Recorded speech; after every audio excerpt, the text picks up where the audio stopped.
ஒரு அடி தூரத்திலே கண்ட மரணத்தை தடுத்து நிறுத்தி பாதுகாத்த தயவு பெரியதே. ஒரு அடி தூரத்திலே கண்ட மரணத்தை தடுத்து நிறுத்தி பாதுகாத்த கிருபை பெரியதே. உங்க பிரிவு பெரியதே, உங்க தயவு சிறந்ததே, உங்க தயவு என்னில் சேதமின்றி பாதுகாத்ததே. உங்க தயவு என்னில் சேதமின்றி பாதுகாத்ததே. பிரியமானவர்களே, 1 சாமுவேல் 18:10-11 பார்த்தீங்கன்னா, சவுல் ராஜா தாவீதை கொல்லும்படி ஈட்டி எடுத்து அப்படியே எய்கிறாரு.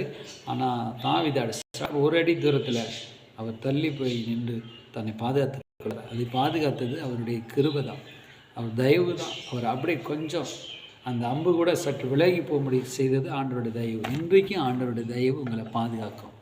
ஒரு அடி தூரத்தில் மரணம் வந்தாலும் உங்களை பாதுகாத்து ஆண்டவர் உங்களை காப்பாற்றுவார். God bless you. கர்த்தருடைய சேனை உங்களுக்கு தேவன் நிச்சயமாக உங்களோடு கூட இருந்து கிருபை பாராட்டுவார். ஆமென்.